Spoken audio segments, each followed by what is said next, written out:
Be very careful on just assuming that paying drivers more is the solution to the problem.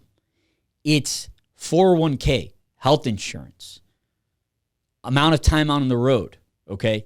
Those are as important as how much you're paying the driver.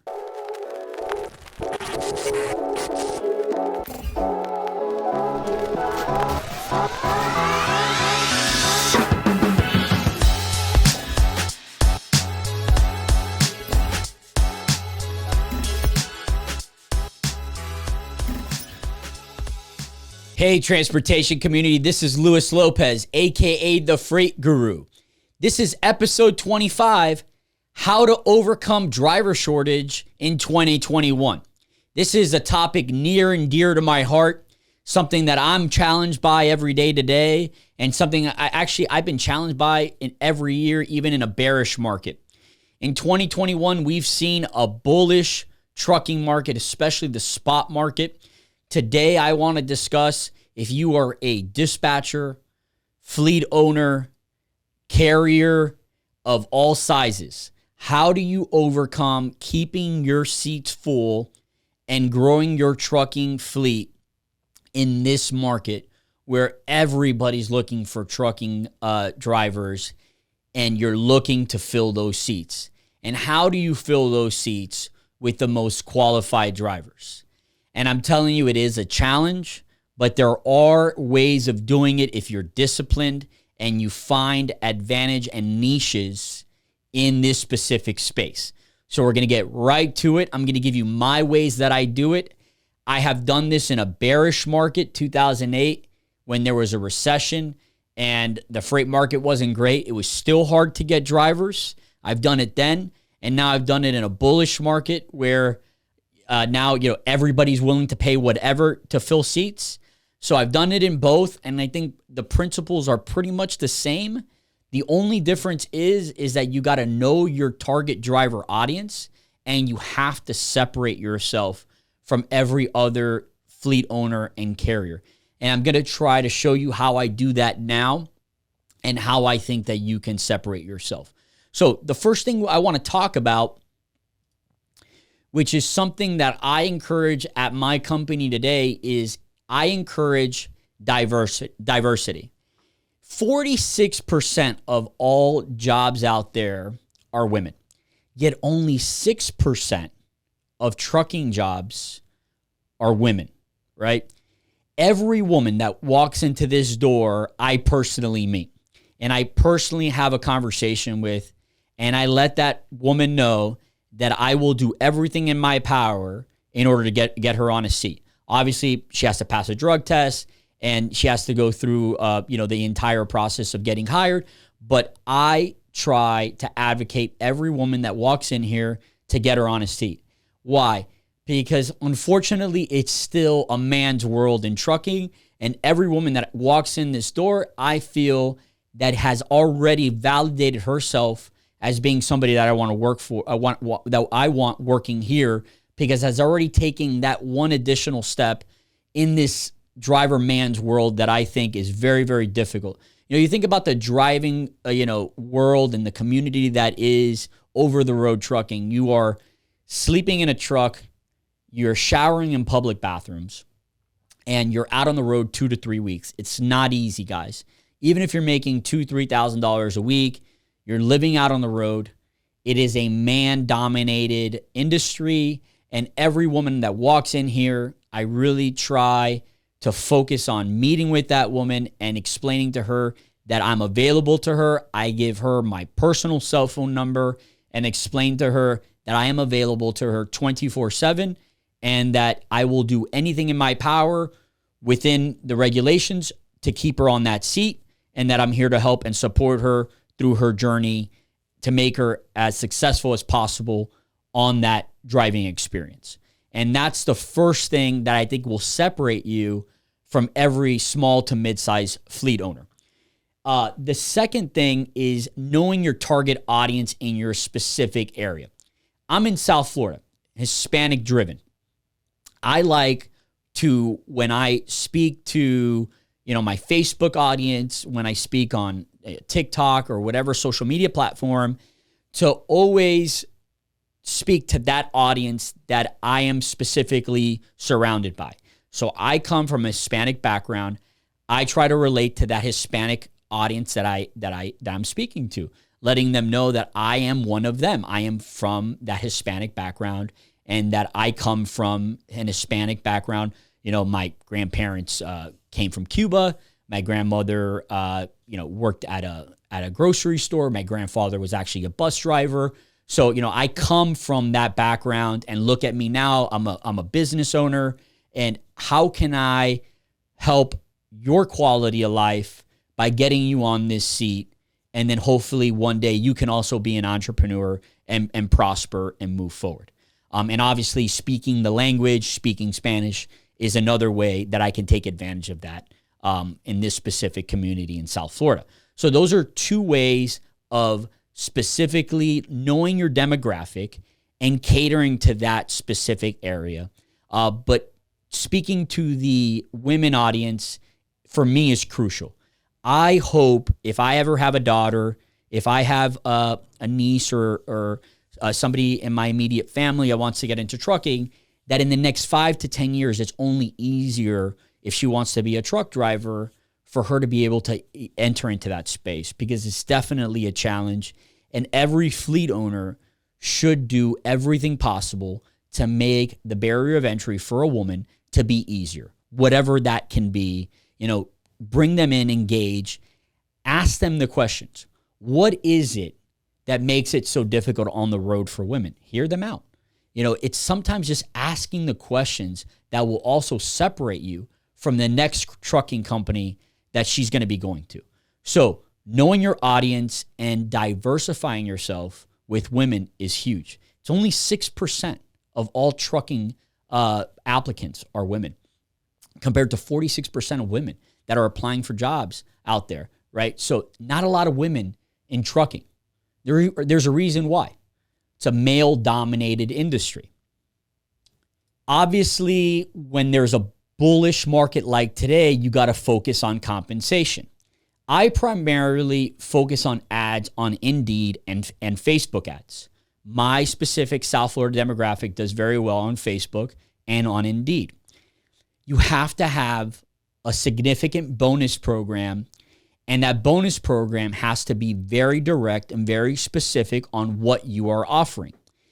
If the bonus program is any way shaped where it's almost a mimic or kind of in a way that's going to be where you're going to back end that bonus program into a deduction towards the end of that driver's drive time, you're going to get a bad reputation with these drivers. So you got to make sure that it's an incentivized bonus program that is fair for the fleet owner and the driver. And let me give you an example.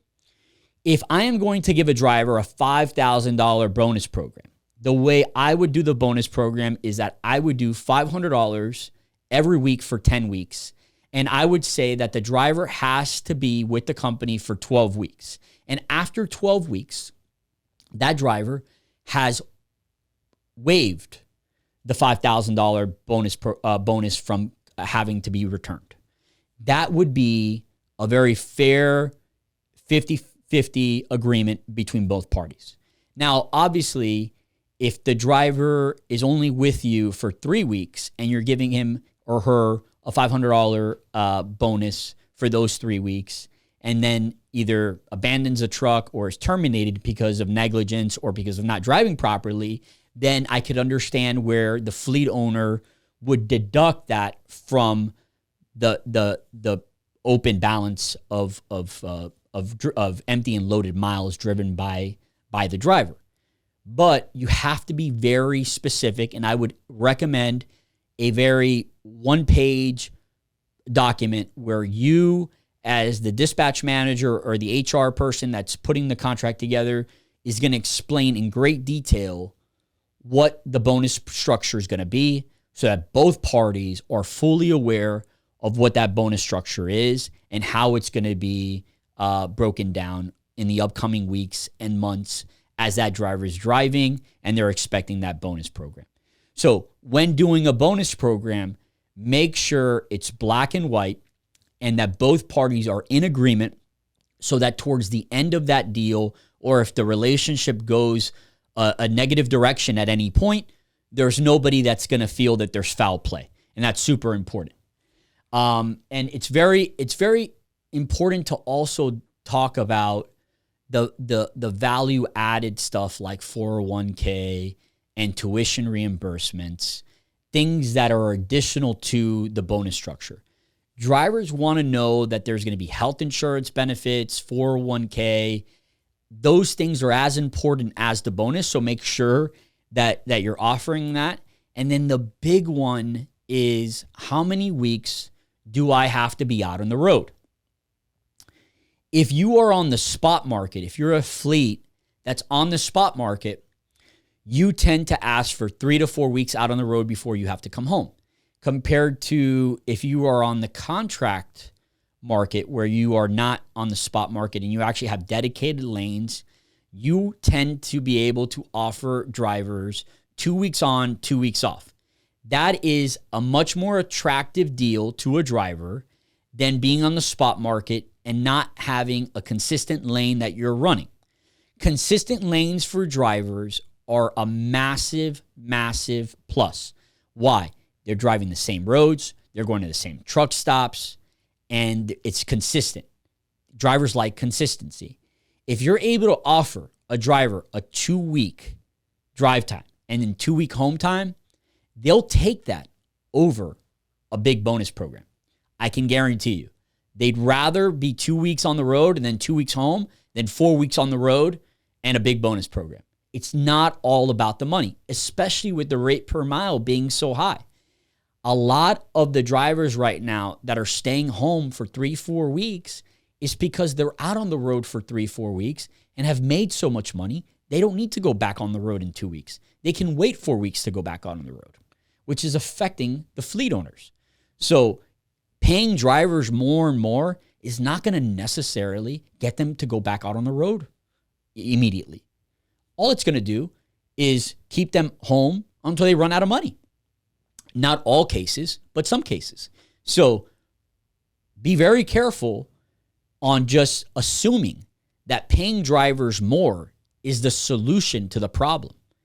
It's 401k, health insurance, amount of time out on the road, okay? Those are as important as how much you're paying the driver. And obviously, rate per mile is a must. You got to provide the highest rate per mile possible. But being on a contract steady lane compared to spot market where, it's an unknown where you're going to be Thursday. You could be in California Thursday like you could be in, Bronx, New York. It's completely different experience for that driver. Drivers like consistency. If they know that they're going to be doing the same lane for the next 2 weeks, they feel way better, right? So those are things that are going to separate you. Communicating this on your ads is super crucial to separating yourself from the big box, big names out there. If you're a fleet, 10, 12, 15 trucks, and you want to sell that you're a family-run business, that you have access to the owner, and that you're going to provide, this great experience and you're available 24/7, you have to communicate that, and you have to communicate that through a story. And that story has to be genuine, and it has to be about that experience. Communication is key. Utilizing technology is crucial to be able to be efficient, but also be able to provide the drivers the best experience. And I think the key is being able to provide full transparency to drivers with driver pay, ELD, and the ability for a driver at any point to know exactly where they're at in their driver payment stubs. I think that's a massive, massive improvement in a driver experience. And we've done that with the TruckHub TMS platform. We've actually taken a step further. With TruckHub TMS now, a driver can actually get paid within 24 hours of a POD. If a driver PODs by 4 p.m., they get their money the next day by 12 noon. And that's a massive, massive plus when we speak to drivers. Instead of having to get an EFS and get a $100 cash advance, they can eliminate that by just simply doing a POD, and then the next day by 12 noon, they get paid. So no longer does a driver have to wait 7 days before the next check run. They get paid when they're on the road. If they deliver 2-3 days from when they get in the truck, the moment they transflow and POD, as long as it's a clean bill of lading, there's no damages to the truck and there's no damages to the freight, automatically get paid within 24 hours. Those are the kind of communications that HR, dispatcher, fleet owner has to portray to the driver if that's available to them. And that's something that we are doing in order to capture the most qualified drivers in our region, paying drivers faster. If I can pay the driver immediately or as quickly as possible from when they POD, and I can avoid escrow and avoid having to wait 7 days and having them to avoid an EFS in order for them to be able to have money for them to be able to eat, and they could just get a POD done and then automatically get that money in from an ACH, I've accomplished that driver experience being better. So utilizing technology, utilizing TransFlow, utilizing ways for them to get paid faster is super critical. Offering top-notch equipment. We've talked about this before in previous podcasts. Drivers depend on their driver's license in order to keep their driving license clean. And when it comes down to the equipment, as a fleet owner, they're going to inspect this truck and trailer before they leave for their 2-week, 3-week, or 4-week runs. They want to make sure that this truck and trailer is impeccable. Drivers don't want 5, 6, 7-year-old equipment. There's 3 things that I do consistently every time I flip from one driver to another on a truck. First thing is that I only lease Ryder or Penske trucks. Second thing is I have a company that comes out and cleans the truck inside and out. I have another company that does a full COVID steam so that the driver knows that, you know, the bed, everything's been steamed. There's no way that there's any kind of COVID germs inside the truck. They love that. It's a $180 expense, but it's a super satisfying experience for the driver. The third thing is I make sure that every truck has a refrigerator and has a complete electrical outlet system, APU, so that there's no reason why they cannot use their refrigerator and stock up. One of the worst experiences for a driver is that they cannot keep food in their cab and that they have to always be stopping at a truck stop for food. Those are the 3 things that I constantly hear from drivers that when they come on board with us, oh, the previous company, I had to, get an APU unit and I had to, get a makeshift refrigerator and keep my food cold, getting ice every couple days. So those are like the little things that, us that are living at home and opening up our refrigerator every day, we're not thinking about. But when you're living out on the road and you're living in a truck and you're showering at a public bathroom every day, sometimes you're not showering and you're showering every other day. You take for granted the things like having a refrigerator and having, heat in certain parts of the country because it's so cold that day. So, it's the little things, setting yourself up for success so that your driver doesn't get to, 150 miles from your yard and says, you know what, this truck's not for me. I'm turning around. This truck's just not going to make it for 3 weeks for me. And that's the worst thing that can happen. And look, it's happened to me. I've had drivers drive 200 miles and say, you know what, this Ryder truck's not for me. And, it was a subunit that Ryder gave me or Penske gave me. And, it's a terrible experience. Because, not all trucks are always perfect. We've had subunits for a period of time because the unit's under repair and we get a subunit, and that tends to be where all our underlying problems are, is the subunits, the units that are temporary. while the primary lease unit's being repaired. So those are the disadvantages to subunits. You know, you're temporarily with a subunit that is not your long-term unit, and now you have a driver going out on the road for 2-3 weeks on a subunit, and he's not happy, and he doesn't want to use that truck. And that's his first initial experience with your company. And that's not a good way to start that experience. So those are the caveats to running a trucking business and starting that experience with a negative connotation, which is not great. Driver bonus programs don't stop at just paying the initial bonus program. What about a driver-to-driver referral program? What about a good inspection program? What about driver of the month? 6-month loyalty. You got to keep drivers. It can't be that you're rotating drivers every 3 to 4 months. That's not a viable solution. You want to retain drivers a year, 2 years. You want these guys to be part of your organization for a long period of time. Okay? What about 1 year no claims? 1 year no accidents? Holiday pay? What about if they're working Thanksgiving and Christmas and you pay them a 10, 12%, 15% surcharge on top of their rate per mile? Those are the value added that are going to separate you from the other fleet owners, mid-size and small fleet owners out there, right?